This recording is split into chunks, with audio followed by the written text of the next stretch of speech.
Le handball est fantastique, la voix enthousiastique. Bienvenue dans cette nouvelle vidéo.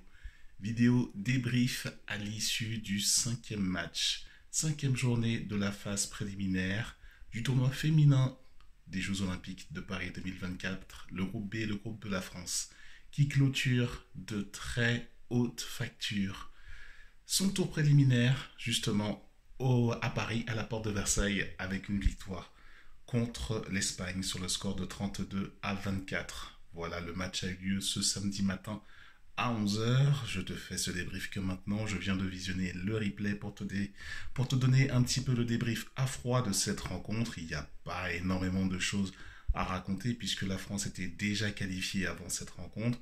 L'Espagne était déjà éliminée. Il y avait néanmoins des choses à voir, des choses à travailler et éviter en fait les blessures. Malheureusement, il y a eu un petit peu de casse et on va revenir dans cette vidéo. En gros, comment ça va se passer? D'abord, les éléments analytiques de la rencontre, puis après, on va tirer les enseignements et on va finir par évaluer les joueuses qui ont participé à cette rencontre pour l'équipe de France. Voilà, je me mets comme ça, j'ai pas de trépied. Donc là, ça va se faire un petit peu à la one again, mais toujours est-il que en termes d'analytique, la France l'a emporté donc sur le score de 32 à 24. Il y avait 17 à 9 pour la France à la mi-temps et 32 sur 44 en termes d'efficacité pour la France, soit 73% de réussite contre seulement 60% pour l'Espagne à 26 sur 40. Et quand on regarde comment les buts sont répartis, la France, l'équipe de France féminine, c'est toujours pareil. Ça vient de tous les côtés, ça vient de partout, dans tous les rangs de tir, c'est-à-dire à 6 mètres, à 7 mètres, à 9 mètres, en percée, sur contre-attaque, en transition, ça vient de tous les côtés, dans tous les sens. Et là, dans le match d'aujourd'hui, on a eu le plus de buts, c'était en percée, donc en pénétration, à 7 sur 11. Il y a eu également 5 buts sur 7 à l'aile, sur 7 tentatives à l'aile, pardon. 6 sur 7 au penalty. Alicia Toublanc a eu un échec, c'est elle la spécialiste des tirs de penalty dans l'équipe de France. Et ce qu'il faut signaler, en fait, en gros, waouh, quelle équipe, quoi. C'est une équipe absolument formidable. Une équipe vraiment, vraiment exceptionnelle qui, avec la lumière du jeu de Tamara Horacek, qui est une demi-centre, donc qui est une vraie distributrice, qui peut créer pour elle, créer pour les autres, qui marque le tempo, qui voit tout avant tout le monde. Et une autre type de demi-centre comme Méline Nokandi, qui est beaucoup plus une accélératrice, une joueuse en percussion. Donc forcément, deux demi-centres au profil différent qui se complètent en fonction des confrontations qu'on peut avoir en face. L'une peut apporter et l'autre peut répondre aussi également sur un autre aspect du jeu. Là, c'était plus un match pour Tamara Horacek. Donc typiquement, et puis même Tamara Horacek, même quand c'est pas vraiment ce type de choses, elle sait également faire varier. Après, il faut juste la faire reposer de temps en temps. Il y a la gestion donc de son effort qui va se faire. Là, c'était un match du premier tour. Pour les matchs du premier tour, c'est toujours intéressant de voir un petit peu, surtout dans ce match-là, voilà, il fallait voir les forces en présence. Mais quand les matchs à élimination directe vont arriver, la rotation va se resserrer considérablement. Ne sois pas surpris s'il y a des joueuses qui ne vont pas forcément entrer sur le terrain, notamment à partir des demi-finales. Et là, pour le coup, parce que là, il faut qu'on ait des certitudes dans le jeu en fonction de la confrontation qui nous est donnée, avec la pression de l'événement en plus, ça va être quelque chose. Donc, au niveau des buteuses, justement, quand on voit l'activité, au niveau des buteuses, les trois meilleures buteuses pour l'équipe de France, 6 sur 7 pour Alicia Toublanc, 5 sur 5 pour Pauletta Fopa, je vais revenir sur elle, absolument indispensable. Et 4 sur 4 pour Méline Nokandi. Du côté de l'Espagne, elle disputait son dernier match en carrière, grosse dédicace à elle. Sandy Barbosa Cabral, 5 sur 9. Marta Lopez, 3 sur 3. Et Kaba Gassama, la pivot, 3 sur 3. À noter également au niveau des gardiens, pour l'Espagne, Nicole Wiggins n'est qu'à 13%, 2 sur 16. Et Mercedes Castellanos est à 6 sur 21, 29%. Alors qu'en face, l'équipe de France, Laura Gloser était à 4 sur 13, à 31%. Et Atadou Sako, 6 sur 21, à 29%. Donc là, typiquement, pour les gardiennes, ça n'a pas grand intérêt compte tenu de l'enjeu du match. Donc il n'y aura pas forcément à donner de conclusion par rapport à cela. Il fallait juste faire le show. Enfin, Atadou Sako devait absolument gérer son retour, voir si elle se sentait bien. Apparemment, elle se sent très bien. Donc tout est OK pour elle. Elle devrait continuer et participer au quart de finale. Le match des quarts de finale se jouera contre l'Allemagne.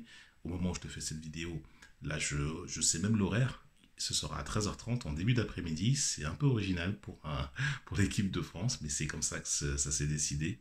Mais voilà, on ne connaissait pas l'horaire à l'issue de la rencontre, mais là je profite du fait que je te fais ce débrief bien plus tard. Il y a toutes les informations qui sont sorties entre-temps et surtout on ne savait pas, au moment où la France a gagné, on ne savait pas contre qui elle allait jouer. Là, entre-temps, les matchs du groupe A se sont terminés aussi et c'est bien l'Allemagne qui va affronter l'équipe de France en quart de finale. Et justement, je te mets un petit teasing, j'aurai l'occasion de te faire une vidéo d'avant-match, une vidéo de preview pour pouvoir justement préparer cette rencontre et t'expliquer sous plein d'angles comment vont se passer les choses et aussi un petit pronostic pour t'annoncer l'avenir aussi également par rapport à ça. Mais ça fera l'objet d'une autre vidéo. 3 enseignements majeurs dans cette rencontre. Une première mi-temps très appliquée, on a pris le large très très vite. La preuve, à la mi-temps, il y avait 17-9.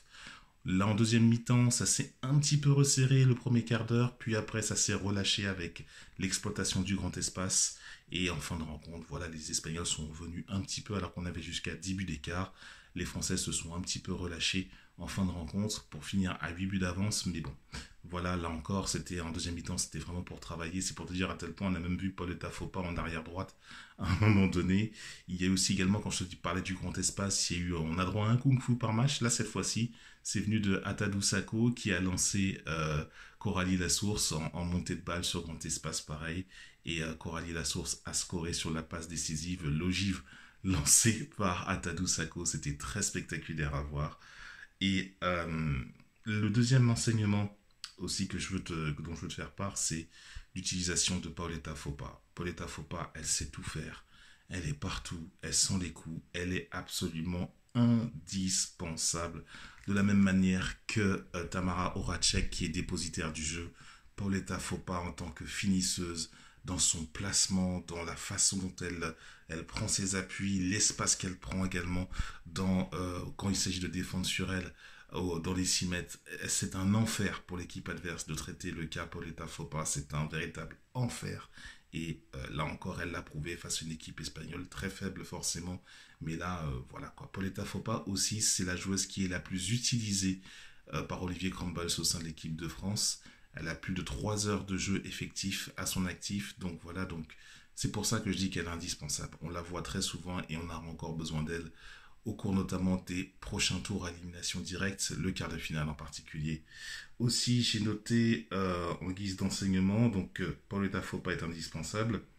Et on va d'une certaine manière se projeter dans ce troisième point, j'avais prévu de parler du match de l'Allemagne, parce que le match de l'Espagne, c'est bon, ça s'est terminé d'une certaine façon, voilà, quoi, on va dire qu'on a gagné, et c'est ce qu'on va retenir au-delà de tout ça, mais le match de l'Allemagne, euh, comment t'expliquer? L'Allemagne vient de se prendre une volée, c'était 30-18 ou 30-19 qu'elles ont pris dans leur dernier match de groupe contre la Norvège, oui c'est ça, c'était assez violent.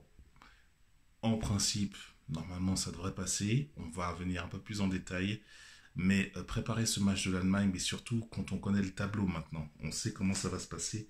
Le France-Allemagne est dans le même tableau que le Suède-Hongrie. La Hongrie, c'était le tout premier adversaire qu'on a eu lors du tout premier match de la phase préliminaire. Suède-Hongrie, normalement, en principe, si la logique est respectée, c'est la Suède qui devrait se présenter en demi-finale. Là, on aura le temps de revenir sur une preview de ce type, si toutefois la Suède et la France se qualifient. Mais là, comme je te le disais, pour France-Allemagne, les rotations vont considérablement se rétrécir. On a 7 joueurs sur le terrain, on devrait en avoir 9, 10 grand maximum si on exclut les changements défensifs. 10 grand maximum, tout le banc ne va pas être exploité, à moins qu'il y ait un blowout en fin de rencontre, hein, tu vois, ça peut arriver, mais si le score est serré, il n'y aura pas plus de 9 à 10 joueuses qui vont être utilisées si on exempt la gardienne, en fait, voilà. Là, ça va commencer à être très sérieux, mais je pense que j'ai de bons espoirs pour que la France a de très bons arguments à opposer à l'Allemagne, parce que l'Allemagne, c'est vraiment pas fort, hein, vraiment. L'Allemagne a fini quatrième, quand on voit les 3 dernières équipes du groupe en face, l'Allemagne, la Corée du Sud, mon Dieu, c'était pitoyable contre le Danemark aujourd'hui, c'était terrible, j'avais pitié pour elle-même. Et parce que simplement, physiquement, c'était plus dans le coup. 5 matchs à jouer en 10 jours, ça commence à faire beaucoup, ça tire sur les jambes. Donc la Corée du Sud, l'Allemagne et la Slovénie aussi également qui a perdu, alors que la Slovénie dans son match, a mené en fin de première mi-temps. On s'est dit, tiens, la Slovénie, peut-être que, mais elles se sont complètement effondrées et la Suède a fait valoir son rang et a fait valoir justement sa deuxième place dans ce groupe-là. Donc, l'Allemagne, ça devrait le faire normalement pour la France. On va venir dessus dans une prochaine vidéo, un peu plus en détail, comme je te disais. Maintenant, l'évaluation. Très rapidement, Tamara Horacek, absolument indispensable. Pauletta Fompa, incontournable. Un petit moins pour Orlan Kanor, qui a un petit peu été en déficit au tir, même si elle a crédité d'un deuxième but absolument sensationnel à 9 mètres en pleine lucarne. Orlan Kanor n'est qu'à 2 sur 5 seulement statistiquement parlant. Là encore, je dis attention aux imprécisions. Il faut continuer à être très rigoureux pour cette équipe de France, de manière à se rendre les matchs toujours plus faciles. Elle a largement les moyens de le faire. Et comme je t'ai dit, c'est sur le tableau, quand on regarde l'ensemble des matchs, j'ai pu voir quasiment l'intégralité des matchs du plateau féminin. La France est au-dessus. Au-dessus. Et donc là, c'était des matchs de poule. Là, à partir des quarts de finale, c'est une autre compétition. Match à élimination directe. C'est une autre compète. Il y a beaucoup plus de tension. Il y aura 28 000 personnes à Lille mardi. Ça va être un enfer intégral. Donc, c'est une autre gestion émotionnellement, surtout qu'on parle handball féminin, donc si ce sont des femmes, émotionnellement, c'est beaucoup plus prégnant chez elles que chez les hommes, donc ça va être aussi quelque chose à gérer. C'est pas courant qu'une handballeuse féminine joue dans une salle de 28 000 personnes, ça va être quelque chose. Il va falloir prendre la mesure du contexte et de l'événement. Et normalement, en principe, l'Allemagne, ça devrait passer sur le talent pur. Après, il y a tout le cadre, tout le décorum, le côté Jeux Olympiques derrière et l'événement immense que ça suscite. Ça, il faudra le gérer. Et donc, Tamara Horacek, Pauletta Foppa, Orlan Kanor. Et à mentionner également, il y a eu de la casse, comme je te le disais un petit peu plus tôt dans la vidéo, de la casse au niveau de Léna Granvaux, qui, a priori, au niveau de l'annulaire, en fait, elle s'est retournée l'annulaire. Et donc, Olivier Crumbles a jugé bon, compte tenu du conseil du staff médical, Olivier Crumbles a jugé bon de ne pas la convoquer pour le quart de finale, le temps qu'elle se soigne et qu'elle se remette. Et du coup, c'est Grace Zahadi qui va réintégrer la rotation. Léna Granvaux va être sortie le temps de se soigner. Et donc, Grace Zahadi va revenir. Pareil, on aura une troisième demi-centre. Léna Granvaux était plutôt assignée en backup de Laura Flip sur le poste d'arrière droit, bien que Léna Granvaux est droitière. Mais voilà, c'est dans cet axe-là qu'elle était utilisée. Elle s'en était même plutôt bien sortie, assez discrète quand même malgré tout.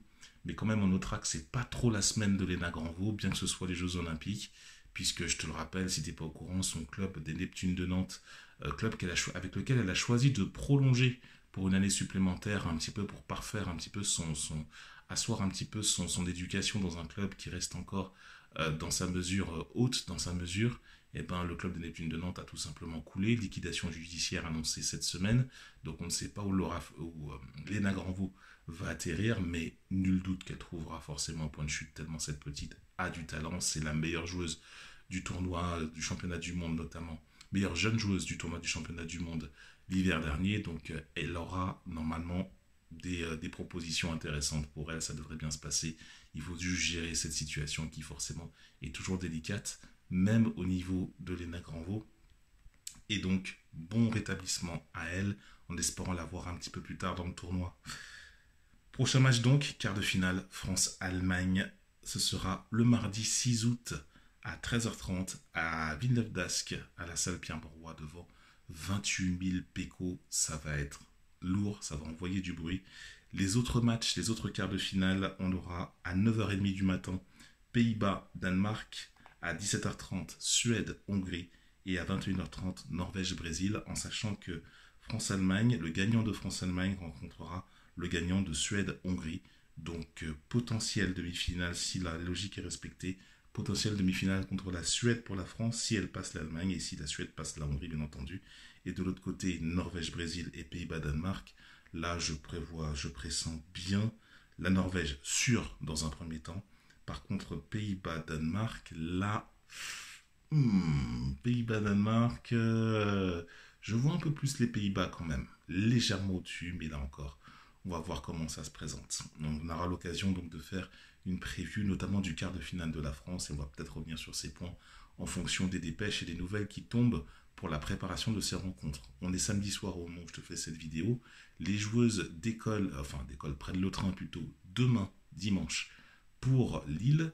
Et donc elles vont s'entraîner à la salle Pierre-Mauroy qui est en train de changer d'ailleurs sa config, puisque les matchs cette première semaine des Jeux Olympiques, la salle Pierre-Mauroy accueillait le tournoi de basket, et donc du coup il va falloir complètement changer le parquet, changer les choses et se mettre en configuration handball. Et ça va être là encore, là ça s'annonce très très chaud, puisque c'est guichet fermé à Pierre-Mauroy pour toutes les sessions de handball. On va rigoler, j'en suis sûr.